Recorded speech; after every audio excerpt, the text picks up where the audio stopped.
Arratsalde on denoi. Bueno, ongi etorri gaurko hitzaldira.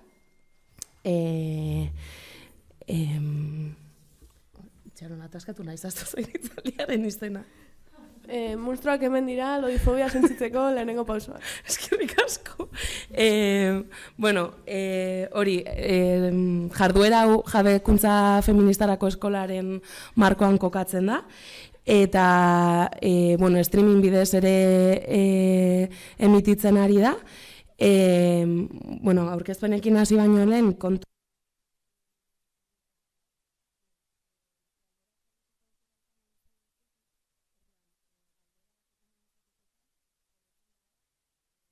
zazpi, lau 0, lau zazpi, 8-6. Eta, bueno, eskerrik asko ere Ainoari itzulpen egiteagatik. Eta, bueno, pues hori galderak egiteko aukera dagoela, bai WhatsAppetik eta baita Telegram bidez. Eta, bueno, esan bezala gaurkoan lodifobia zarituko gara, eta hortarako Itziar Regero eta Mijon Izarzaburu ditugu hemen.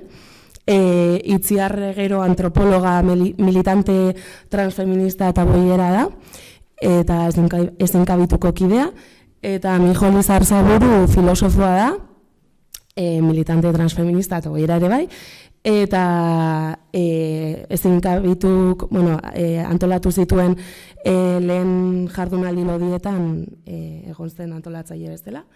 Eta besterik gabe, pasu emango diet beraiei kontatzeko zeintzu diren lodifobiarekin hausteko lehen pausu horiek, eta besterik gabe, gero galdera badituzue, bota lasai amaieran. Eskerrik asko, Laura. Vale, topor bilduko du, bestela aztuko zaite pegatu behar naizela ona. Fiskate, que agresibo, txiko. Bueno, eskerrak ematea Laurari, eskerrak ematea Ainoari eta emakumenetxeari da bereziki bertako langilei, hau antolatzeagatik, eta hasi egingo naiz, bale? Oso askarritz egiten dut, sentitzen dut Ainoa, bale? Aleginduko naiz fiskate ritmo lasaitxoa eruten alden einean. Bale, bizkatez borroka lodiaren inguruko mapeo oso labur bat egiteagatik esan dezakegu borroka lodia emakume latinek ekarri zutela borroka antigordofoboa, ez? Emakume latinek ekarri zutela estatu espainolera, bertan bi foko nagusi egon ziren, bat Bartzelonan da bestea Madrilen, akibolako iria kapitala da kapital kulturala mugitzen dituela, noski? Eta bertan egon ziren, Magda Piñeiro, Lucrecia Mason, Gabriela Contreras, nahiko jente, guzti hau mugitzen. Orduan, bertan sortu ziren lehenengo giro horretan nolabait lehenengo referente talde edo kideak, lehenengoa izan zen Stop Gordofobia, web horri bat Magdalena Piñeiro sortu zuena gizon batekin, naizela gogoratzen bere izenaz, inoiz, baina bilatzen baduzue, egongo da. Eta bertan jasotzen zuten gehien bat esperientzia gordofoboek eragindako erasoen inguruko registro bat, ez nolabait. Ondoren talde militanteak agertzen hasi ziren, garrantzik gehien izan dutenak niretzako izango ziren Komando Gordik Bartzelonan nahiko potenteak izan direla jardunaldiak egiten, kabaret gordoa egin zuten, kontu oso politasko. Eta lehenengoa Ramonak Euskal Herrian, ibilbide motz batekin behintzat referentzialidade puntua markatu zuela hemen. Horren ostean, estatuko lehenengo jardunaldiak egiten dira, estatu espainoleko lehenengo jardunaldiak Madrilen, Gordi Malas deitzen direnak. Eta bertan nolabait joaten garenok ikusten dugu falta bat dagoela hor lantzen diren gaiak, hor lantzen diren kontuak Euskal Herrian ere lantzeko, azkenan ikusten dugulako gordofobiak hemen ere eragina duela. Eta zentzu horretan ekarri genituen gai horiek Euskal Herrira ezinkabitu taldea sortu eta lehenengo jatunaldiak antolatuz. Itziar azalduko dizue bizkatez ere genuen 3 egun horietan Gernikan 2022ko irailean. 2022ko irailean egin genituen Euskal Herriko lehenengo jardunaldi lodiak, jatunaldiak, eta bertan 120 lodi inguru elkartu ginen, eta gure valorazioa izan zen, historikoa izan zela. Horretaz, oso harro gaude eta hau hitzaldietan beti esaten dugu. Txorradat esateagatik Itziar, baina imaginatzen dituzue 120 lodi batera. Sekula ez da emate, osea...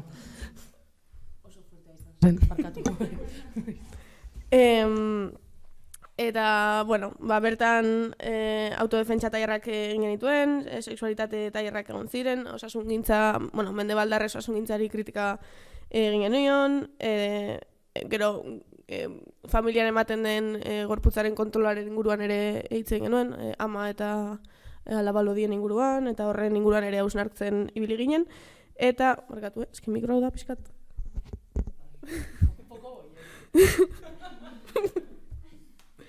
Eta, bueno, Lodien lekoa produkzio artistikoan, horren inguruan ere tailerre eta hausnarketaren ematen genuen, horretaz gain, bueno, bertso saioak, kontzertuak, DJak, bueno, egin genuen denetarik asteburu horretan, eta guretzako oso momentu garrantzitsua izan zen. Horren ostean, antolakuntzan egon ginen ontzat, izan zen kriston resaka gigantea.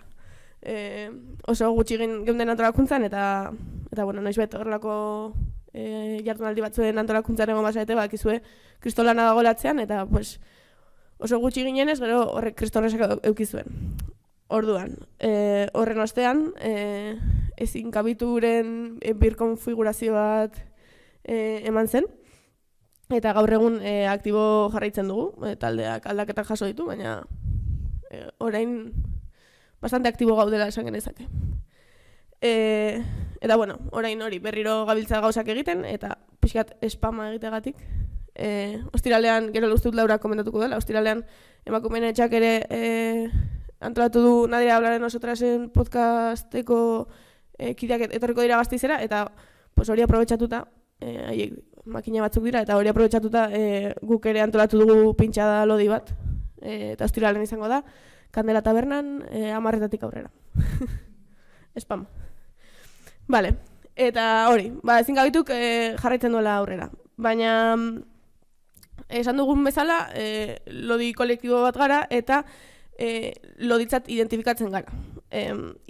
Lodi identitatea zerbait nahiko berria da edo identitate berritzat hartzen dugu, naiz eta orain ja denboratxo bat daramagun indarra hartzen edo, ez? Baina uste dugu Euskal Herrian berritzat hartu aldugula oraindik identitate hau, oraindik jende askori arrotza egiten saiolako lodi bezala identifikatzea. Eta bueno, zergatik erabaki genuen identitate horri heltzea, beste espazio batzuetan ez genuelako gure tokia topatzen. Militantzia mistoetan indepe komu anarko gizonekin ez ginen eroso sentitzen, feminismo heterosexualenean ere ez genuen gure tokia topatzen, gainera lodiok jasatzen ditugun indarkeria batzuk oso espezifikoak dira lodiongan, eta batzutan feminismo horrek ez zuen gure beharra osatzen, ez? Edo ez zuen gure beharretan fokoa jartzen eta guk behar espezifiko batzuk genituen. Gero, bueno, militantzia boieroan igual zeo zer gehiago topatu dugu lekua, baina egia da, naiz eta presio estetikoa boierismoan basuagoa izan, hala ere oraindik lodifobia apur bat badagoela, ez? Eta gero igual ere boieren artean kezkak edo ez direla berdinak ez direla gureen berdinak. Irisgarritasun arazoak guk presente ditugun bitartean, igual boien artean ez daude presente, edo osasun gintza publikoaren aldeko borroka guk ere presente daukagu eta igual boien artean ez dagoen presente, eta bar. Eta orduan hori horrela ikusi genuen beharra antolatzeko eta lodiok elkartzeko eta gure borroka propioa aurrera eramateko. Vale, eta guztia esan da. Zer da lodifobia? Sartuko gara ja, como en el meollo, ez? Lodifobia izango litzateke lodi izate hutxagatik jasaten dugun indarkeria. Eta guk lodifobiaren 3 oinarriak asaltzeko erabiltzen dugu mi joka aipatuen Magdalena Pineiroren lehenengo liburuan edo bigarrenean? Lehenengo liburuan, estopogodofobian, berak plazaratzen ditu 3 oinarri. Eta dira estetika, osasuna eta morala. Estetikaren arloan zer esaten digu Magdalenak? alde batetik jasotzen dugun indarkeria arrazoi estetiko batzuengatik dela, ez? Ez garelako ederrak, ez garelako desiragarriak, ez garelako gure gizarteko edertasun kanonaren barruan ez garelako sartzen. Baina kontua da, estetika aldatuz joan dela, ez? Eta Europako testuinguruan jarrita atzera jotzen badugu historian, goseteak egon izan diren garaietan, loitasuna desiragarria izan da. Baina hori atzean utzita, estetika gordofobikoak ere ja urte nahikotxo daramatza gure artean, eta 20. mendeko amaieran edo erdialdean, irudiaren industria indarra hartzen hasi zen, ez? Marketinga, publizitatearen booma, eta bar, eta bar. Eta hor, 90. hamarkadaren amaieran, 2000 horietan, ez? Guztiok ekiko dugu gogoan momentu horretako edertasun kanona eta batez ere emakumeena zela hiper argaltasuna, ez? Kate Mossen irudia hiper argala, ez? Hori zen garaiko edertasun kanona. Baina gero hori aldatzen joan da azkenen urteetan, ez? Gero derrepente 2010 garai horretan Kardashianak iritsi ziren, fenomeno Kardashian hori jarta da, baina Kardashianak iritsi ziren eta derrepente, gantza, ez dakit gantza ditu, baina kurba batzuk onartuago zeuden, ez? Derrepente ipurdia aukitzea edo titi handia aukitzea, desiragarria zen, ez? Karo, guk esaten dugu, bai, gantza bai, baina depende non jarrita, ez? Como bien puesta, si no gusta. Hori, orduan, hor pixkat aldatu zen. Zer gertatzen ari da gaur egun? Berriro itzultzen, esaten dute, berriro itzultzen ari garela hiperargaltasun eredu horretara, eta de hecho, ulertu duanagatik, Kim Kardashianek kendu ditu implanteak. Osea, momentuatan desiragarri izan zena, orain berriro bihurtzen ari da ez desiragarri, eta orduan operatu zirenak ari dira desoperatzen. Bueno, sin más, kuriosoa. Eta ze ondorio ditu estetika honek lodiongan? Alde batetik guztiz invisibilizatuta gaude, zentzu guztietan.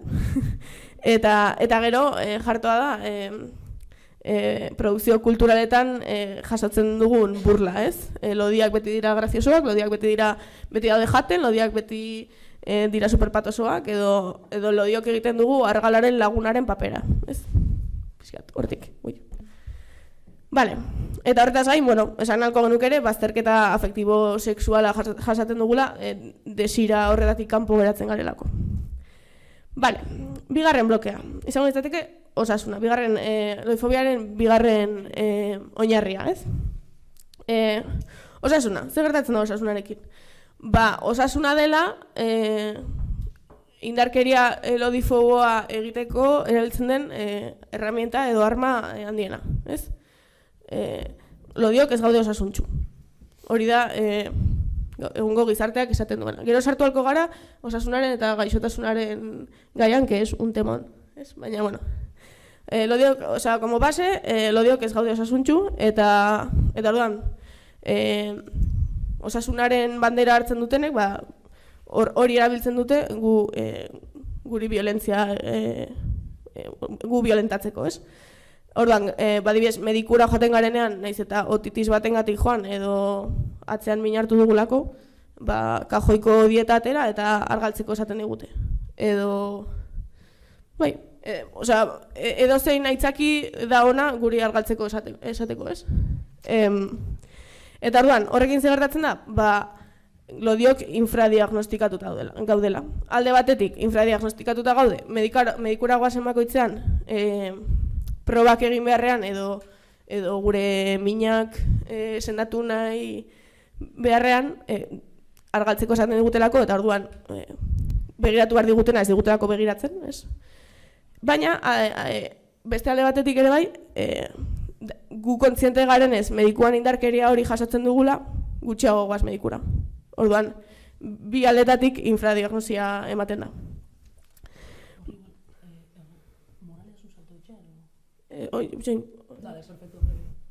Eta guk esaten dugu horre ematen dela osasunaren ideia oso simplista batez, eta gaur egungo osasunaren ideia dela guztiz pisu-zentrista. Baina, zer gertatzen da? Osasunaren ikerketak diotenagatik, osasunaren 130% bakarrik dagoela gure esku. Osea, beste guztia kanpo faktoreak dira. Izan aldea kutsadura, izan aldea mira faktore. Baina gure esku bakarrik 130% dago. Osea, kontuan hartzeko. Vale. Bai, hor como apunte batzuk egitegatik oso polita da ez, nola osasunaren eskusa honekin Itziarrek esan duen bezala violentzia ezberdinak zapaltzen ditugun, baina osasunaren ideia simplista horiek gauza batzuk inoiz ezin ditu asimilatu. Adibidez, loarena. Vale, momentu honetan osasunaren errezeta errezak, kirola eta elikaduran basatzen dira. Baina loa inoiz ez dute kontuan hartzen zergaitik, ziurrenik loa ezin delako merkantilizatu. Oraindik, aber egiten duten.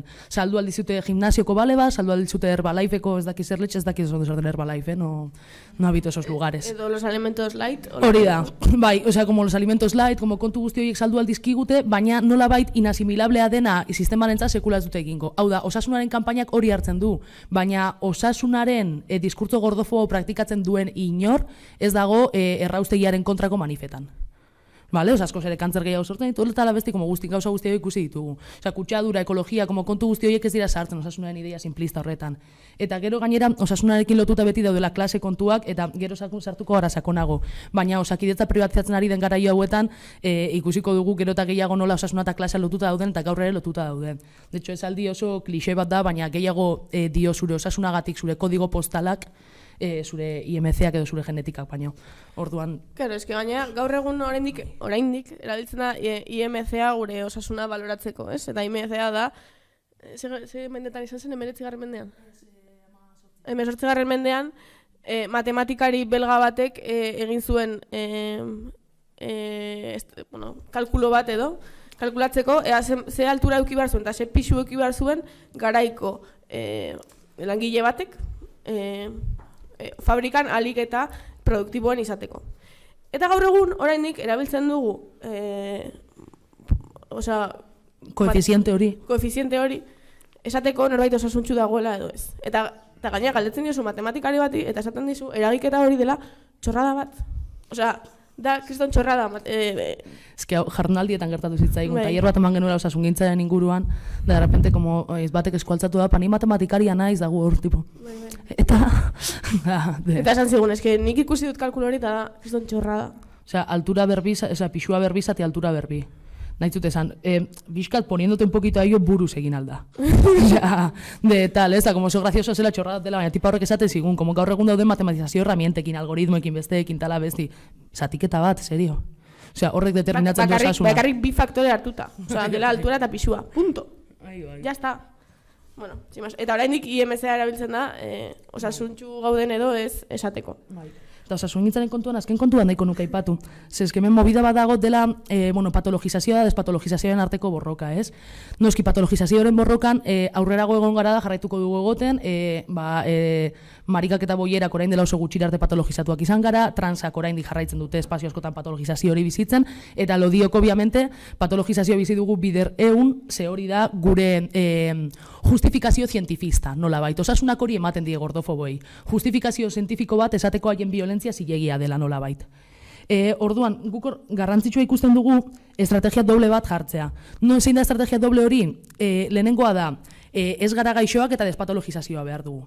Vale? Baina gero konturatu ginen horrek puntu kapazitistak zituela, inkluso. Osea, ze mierda da hori de ez gara gaixoak? Zergaitik uko egin behar dugu gaixotasunari, ziurrenik bizitzan denok egongo garenean gaixo momentu baten edo bestean. Zer esaten digu horrek, ez, gure aliantzekiko komunidade kriparekin, komunidade diskapazitatuarekin, como guzti horrekin, edo inkluso sidaren borroka egin dute marika guzti hauekin. Orduan, momentu baten esan genuen, bueno, eta gaixoa bagara zer? Zer gertatzen da? Eta hor orduan apoiatu ginen nolabait, Carme Valls-Jobet medikuak egiten duen lanean, dela Valls-Jobetek egiten du emakumeen morbilitate diferentziala aztertu, hau da, nola gaixotzen diren ezberdin emakumeak. Zergaitik, adibidez, emitiko infartuaren sintomak, eskerreko besoan mina, badanot dakigu gaur egun emakumeek ez dugula horrela bizitzen. Emakumeek, si eso existe, eske horrela kontu asko daude. Baina, minak sentitzen direla paparrean, beste kontu batzuk direla, ez? Orduan, agian gaixoak gara eta gaixoak gara gure gaixotasun espezifikoa ikertu behar da, eta horretarako behar da osasungintza publikoa, ikerkuntza publikoa, inbertsioa da kontu guzti horiek. Orduan, ez bagara gaixoak despatologizazioa, baina gaixoak bagara osasungintza publikoa da inbertsioa. Eta naiz eta gaixoak izan, gu gaixo bezala kalifikatuta egoteak, ez diola inori zilegitasuna ematen gu violentatzeko, ez? Ni jori kaletik ez dut esaten puta miope, edo Laurari puta miope ere, bai? Justamen. Baina, ez, naiz eta gaixoak izan, zer, ez? Jazta, ez? Punto. Vale, ordan bi horiek dira lehenengo bi oinarriak, ez? Osasuna eta estetika. Eta naiz eta hirurak oinarriak izan, guk benetan uste dugu bai estetika eta bai osasuna hirugarren oinarriaren barruan sartzen direla. Arrazoia ez dela jendea kezkatuta dagoela gure osasunarengatik. Arrazoia morala da, eta morala da azkenengo zutabe hau, ez? Morala zer da? Morala da amarra bat markatzen duena zer dagoen ondo eta zer dagoen gaizki. Eta gure gizartean, loditasuna dago gaizki, eta ondo dagoena, oso ondo dagoena, argaltasuna da, ez? Claro, ez da bakarrik loditasuna gaizki dago, eske loditasunaren gainean ideia asko jartzen ditugu, ez? Lodiak gara egun osoan sofan botata egoten garenak, lodiak gara kirolik egiten ez dugunak, lodiak gara pila bat jaten dugunak, pila bat eta gaizki jaten dugunak, lodiak gara zikinak, lodiak gara izerditsuak, lodiak gara naskagarriak, lodiak gara alperrak, lodiak gara monstruak. Eta orduan, horrela maitzen du gizarteak loditasunari beldurra izaten. Eta pixka laburbilduta hori izango nintzateke loditasunaren gainean dagoen moralitatea edo, ez? Eta kitzuk zero egiago gehitu nahi duzun horretan? Bai, ez, gero, aipatu duzu lehen, eske justo lehen prestatzen egon garenean, ez, como frakasoaren ideia, hau ez? Hori, astu dut egia. Osa, frakasoaren ideia lodiok oso barneratuta daukagun zerbait da uste dut, ez? Gure bizitzak frakaso bat izango dira lodiak baldin bagara. Ez dugu eser lortuko, ez dugu lanik lortuko, ez gaitu inor maiteko, ez dakit ez gara izango inoiz desigarriak, eta frakasatuak gara. Disiplina falta da frakasoaren leku ezberdinak. Deskontrola. Eta niretzat deskontrola hitza oso garrantzitsua da, zen azkenean guzti hau sakonean kontrol kontu bat da. Eta horregatik Birgito Barren beti irakurtzen duan zita irakurriko, baina eske ederra da zita hau.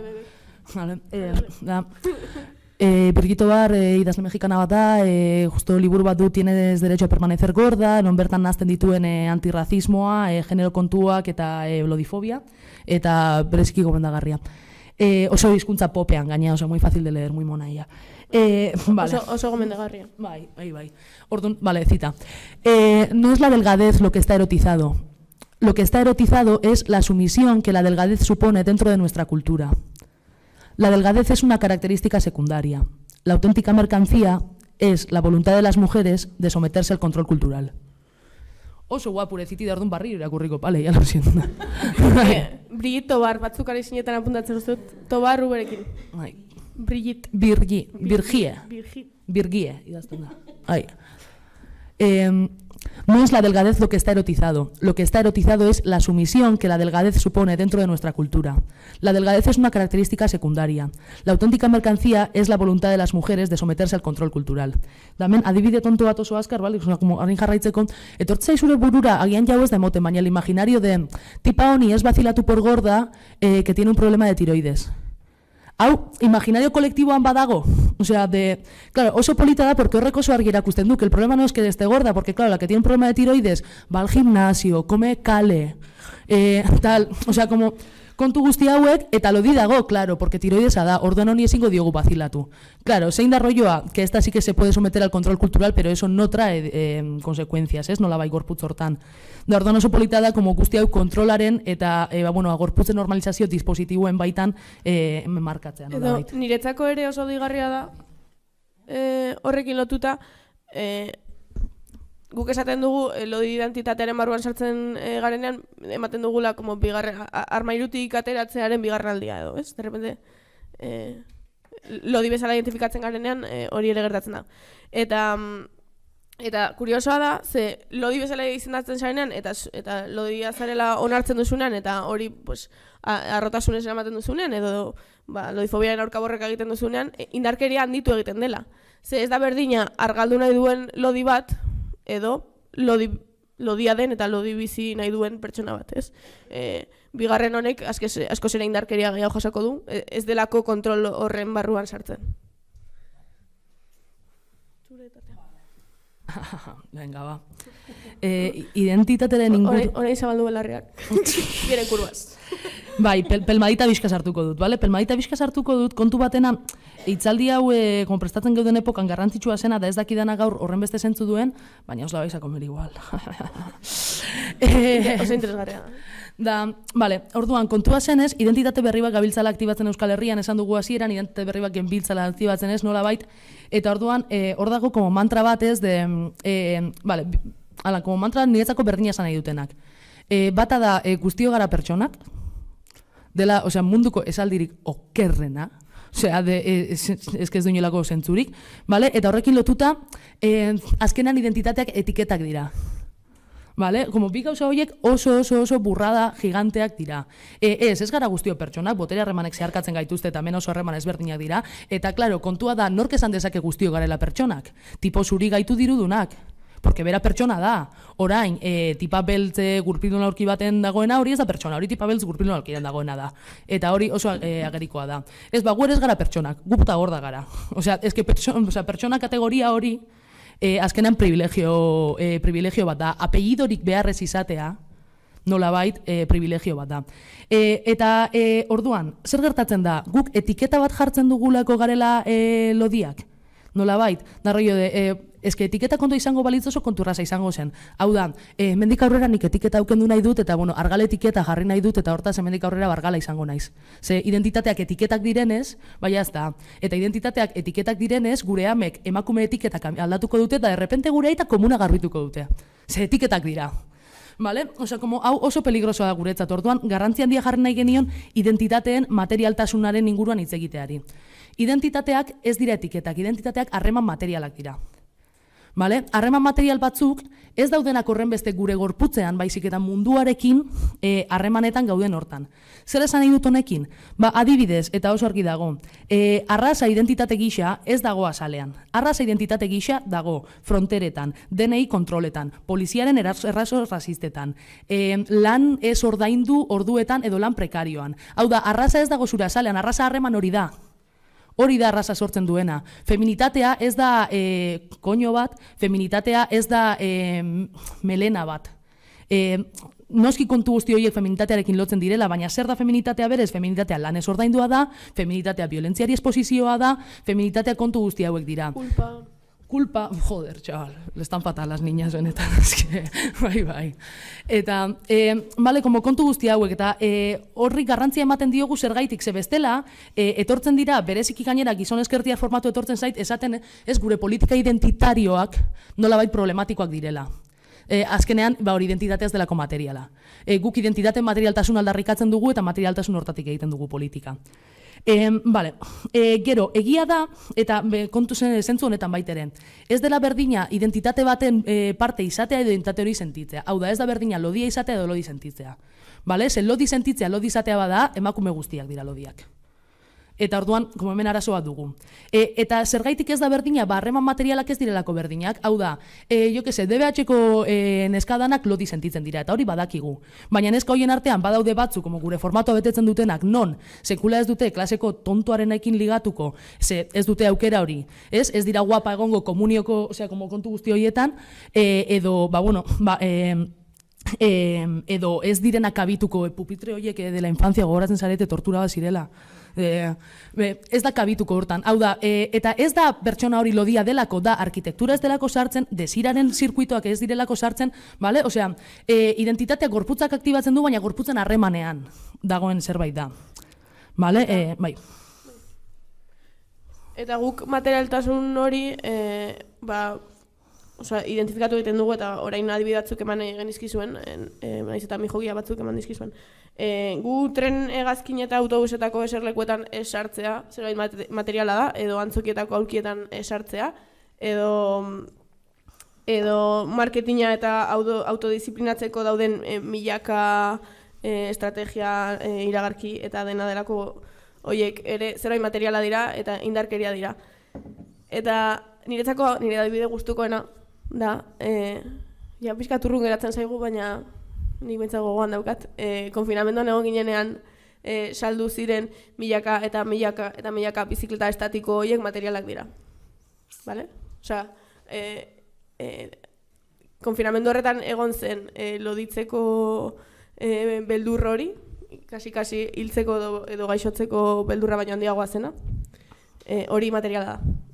Eta kuarentena horretan zentroagoan zegoen niretzako ez loditzea, eta karo, zer da ez loditzea? Ez loditzea da gu bezalakoak ez bilakatzea. Osea, jartoa da, ez?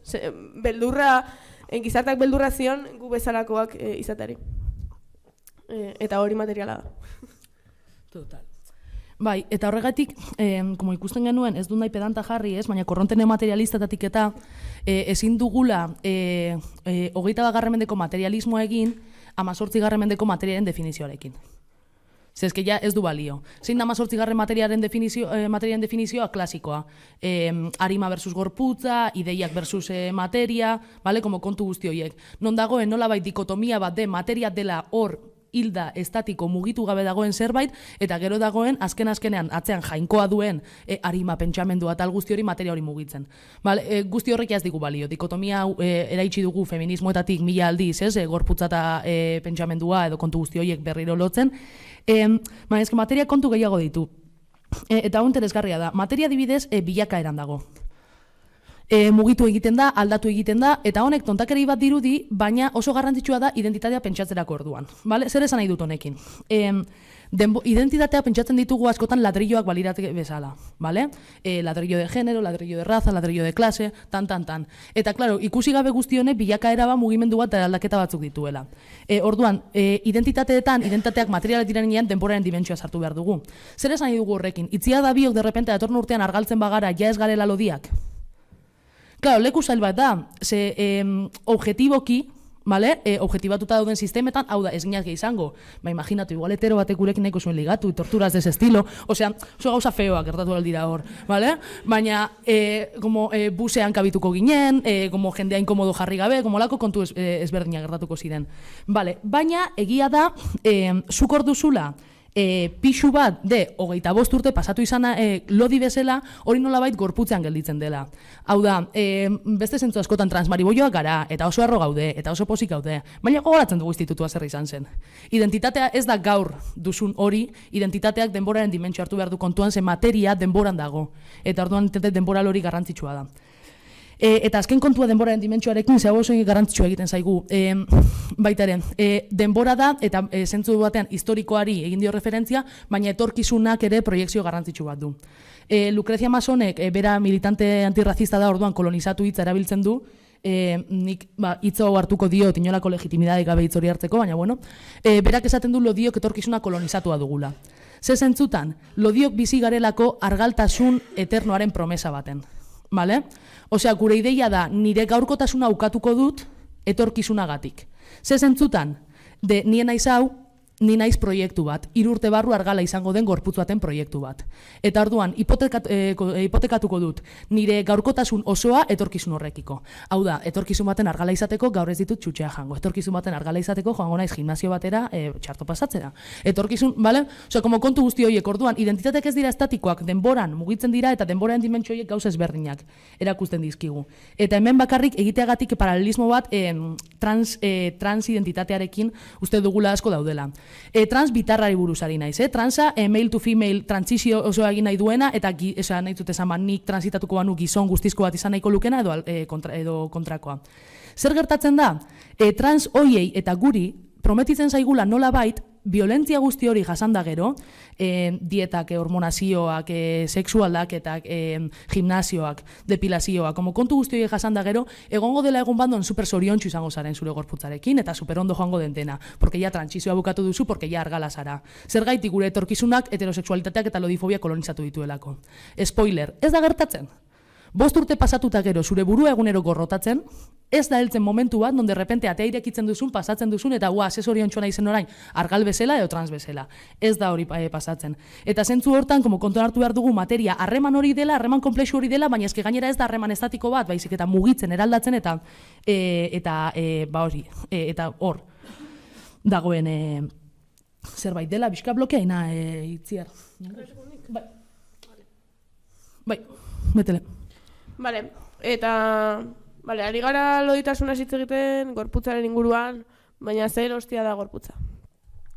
Bueno, badago antropologiaren munduan behintzat, badago diskurtso nahiko onartu bat, ez dela, kultura eta gizartea gorputzean inskribatzen direla, ez? Ez dira berdinak hemengo gorputzak edo beste kultura edo garaiko gorputzatzuk. Baina, gaur egun ja, gorputzaren antropologia iritsi da beste puntu batetara, eta orduan esaten du, gorputza ulertzen dugula ere kulturzelai moduan. Hau da, ez dela bakarrik kultura gorputzan inskribatzen dena, baizik eta gorputzak ere kulturan eragina daukala. Eta horrek ondorio materialak dituela. Horregatik, esaten dugu, praktika korporalak ez direla individualak, baizik eta kolektiboak direla, eta ez dagoela gorputzik beste gorputzik gabe. Zuk gorputz batek ez badu beste gorputz bat begiratzen, gorputza ez litzateke existituko. Vale? Osea, gorputz bat definitualizateko beste gorputz batek ikusi behar du, begiratu behar du, denarakoa.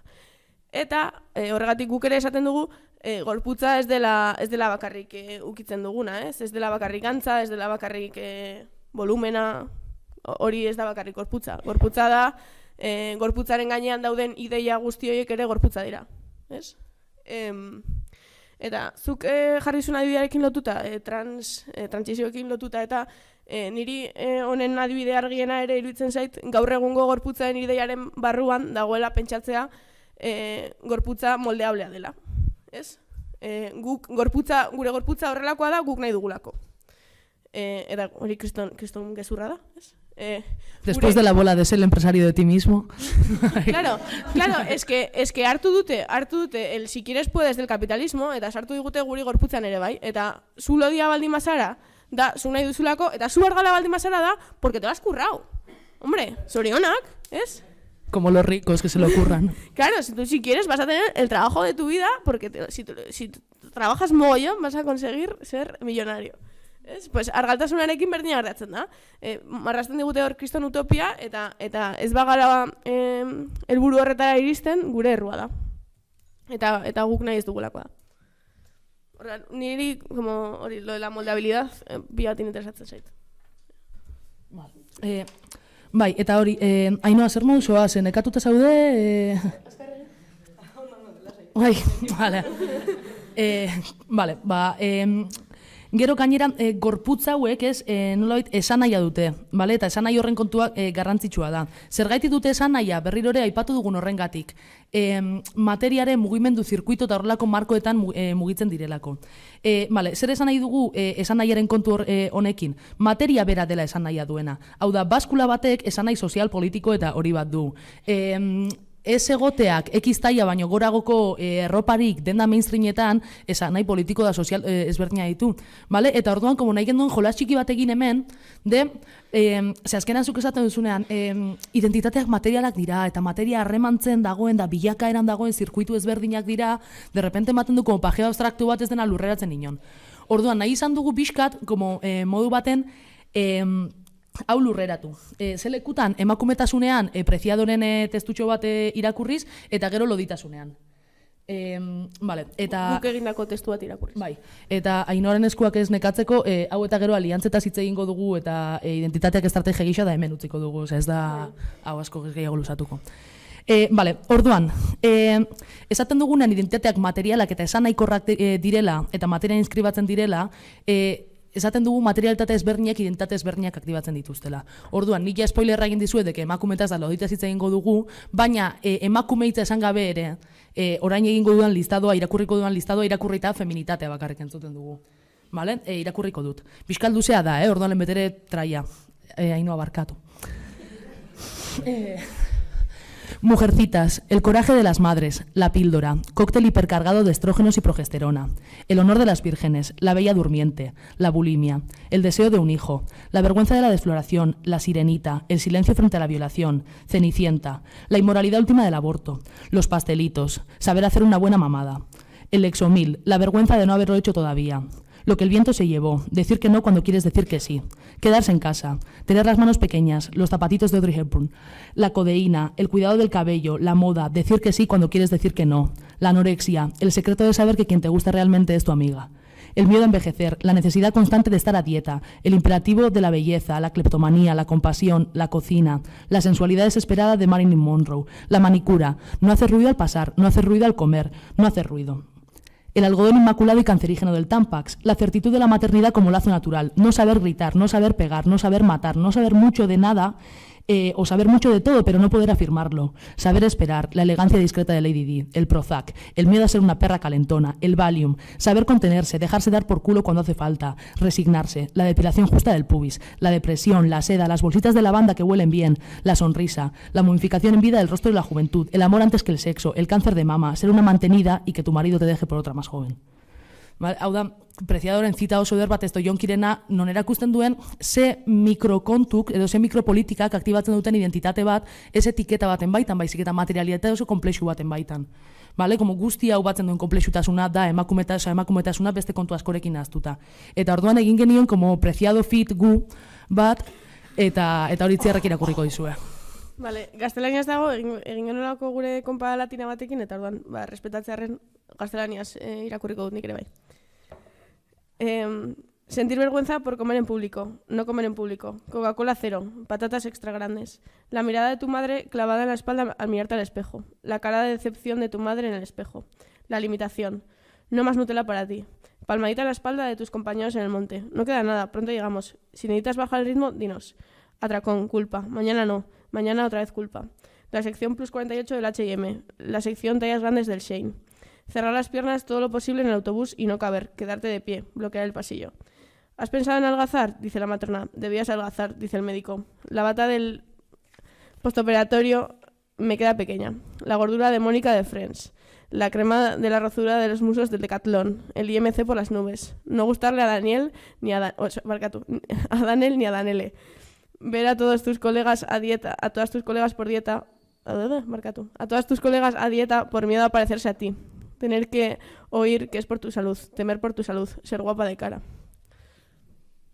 Bueno, eta hau da guk egin genuen adibidea.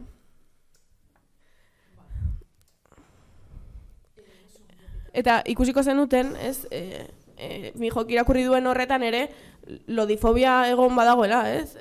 Feminitatearen barruan ere badago lodi izateari beldur hori, baina lodifobia sufritzen dugunok, indarkeria hori sufritzen dugunok lodiakara. Bai, lodifobia emakumea produzitzeko baldintza bat dago 21. mendean, hau da, ez dago emakumerik lodifobiaren dispositibo gabe. Eta hori oso garrantzitsua egiten zaigu zergaitik, elkarrezketa batzuetan joaten garenean oso grazioso izaten da momentu hau esaten dizutenean, Alan, con cara de nor da tipoa uranditanekoa. Uranditaneko tipoa, que te mira así. Zer da zuretzat lodia izatea? Nola bizi duzue egunerokoa? Tipo, gu izango bagina bezala, alien batzuk ez dugu lainolako loturarik munduarekin, da rollo como, zel etxe.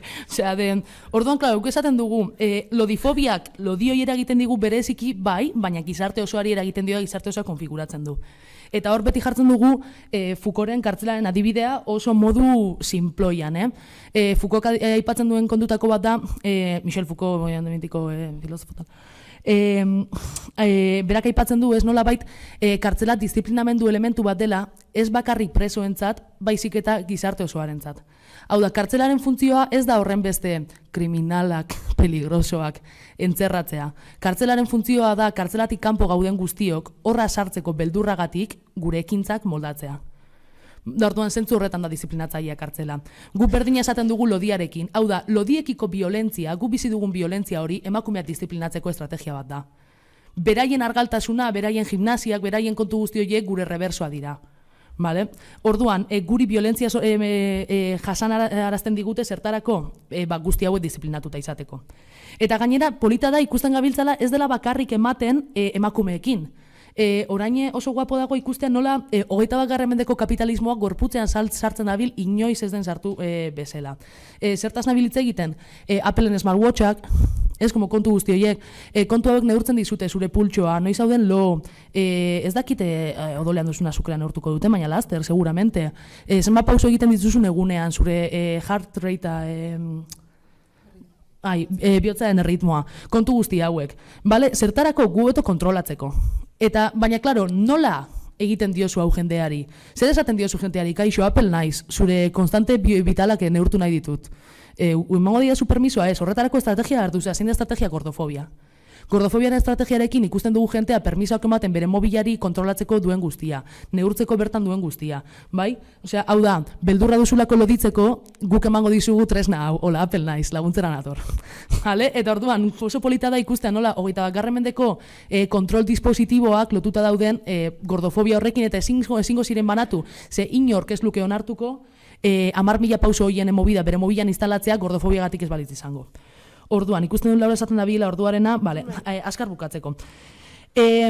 Orduan, guretzako identitatea beharrezkoa da zapalkuntza estrukturalen ondorioz sortzen diren harremanak izendatu behar ditugulako. Baina ulertzen dugu identitatea ez dela kapsula itxi bat, bale?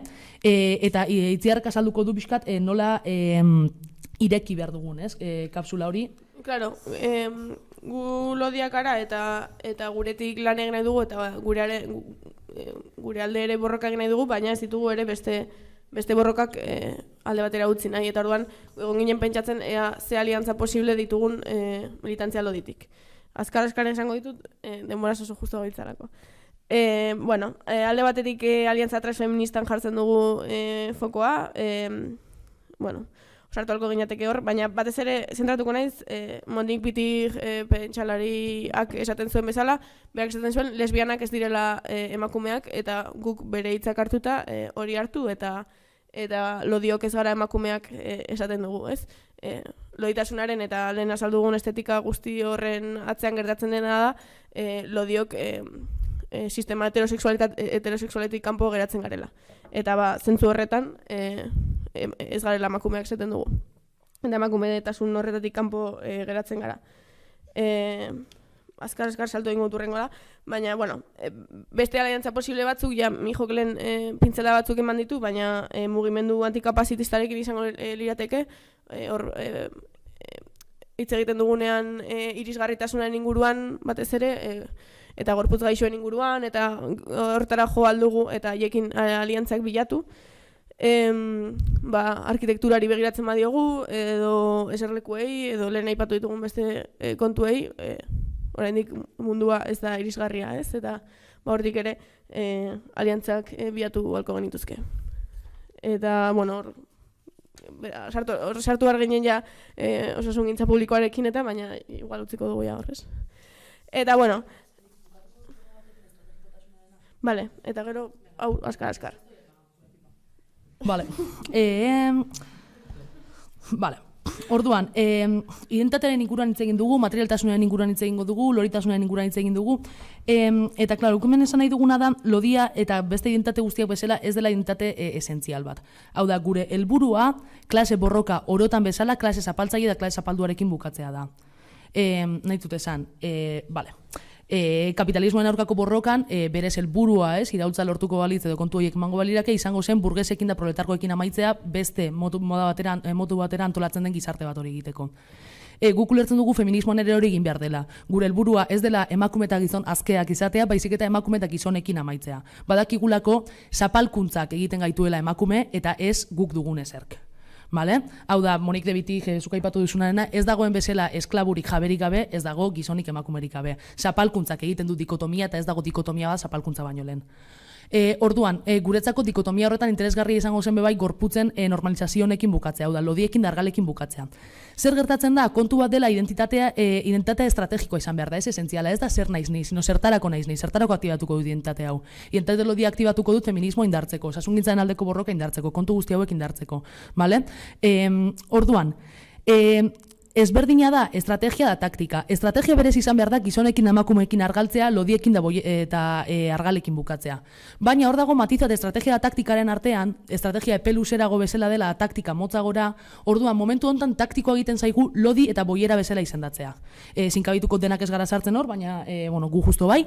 Eta zentzu horretan, orduan, guk egiten duguna postua nola bai da identitate estrategikoa usortzea, boiera lodi eta argalekin bukatzeko, emakume eta gizonekin bukatzeko, klasekin bukatzeko, kontu guztioekin bukatzeko. Euskal Herria loditasuna politizatzeko apustu bat egin nahi dugu azkenean, biktimismoa da individualizazioa ekidin nahi dituena eta politika egin nahi duena, hemendik haratago eta oso eskema zabalean. Eta itziarreko orain tip batzuk emango dizkizue. Claro, gure itzalea ditzen zenez lodifobiarekin amaitzeko lehenengo pausoak eman egin dituen tip txiki batzuk. Hemendik zerbaitekin joateko, eta azkar botako ditut.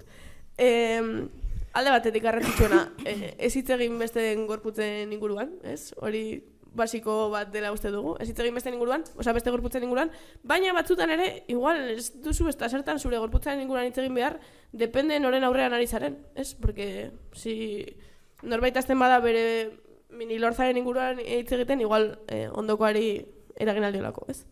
Orduan, gorputzen inguruan hitz egitera goazenean, pentsatu ez bi aldiz, 3 o 4 aldiz. Horretaz gain, goazen feminitateak inposatutako disiplina eta, janariarekiko disiplina eta kontrol hori zalantzan jartzera, goazen dietak porai bidaltzera, ez? Dieten kontrako borrokan ez gaude bakarrik lodiok, uste dut mundu guztia egon barko litzatekela. Eta goazen batez ere, osasun publiko duin eta denontzako den batengatik borrokatzera. Matizonto bat, ez da osasunaren autogestioaren kontra gaudela para nada, baina Osakidetza privatizatzen ari dira. Orduan. Bai. Eta goazen denontzako irisgarriak diren hiri eta espazioak sortzera. Total. Eta honekin... Laura, ¿nos lees el poema de Magda? Vale, poema bat daukagu. Laurak irakurriko dugu. Asistenta. Te pasa por zen. Eta honekin amaituko dugu. Berriro ere eskerrik asko emakumeen etxeari, eskerrik asko Andrea, eskerrik asko Ainhoa, eta eskerrik asko etorri zaketen hori. No puedo disimular este cuerpo, no tengo dónde esconderlo, no soy frágil, no soy delicada, no soy débil, no cumplo el canon y se me nota. No puedo disimular este desborde, esta ruptura de límites, esta ocupación ilícita, estas carnes sobresalientes. No puedo disimular que soy fuerte, no puedo disimular el sonido firme de mis pasos, ni que estoy segura de mí misma, por dentro, por fuera y en todos lados. No puedo cumplir con tu deseo de odiarme a mí misma, de sentir vergüenza de lo que soy o de sentir vergüenza de no sentir vergüenza de lo que soy. No puedo porque no quiero, no quiero porque me importa una mierda porque me amo porque me importa una mierda. Uy, jarri barnuen puta bat, barkatu. Por fin.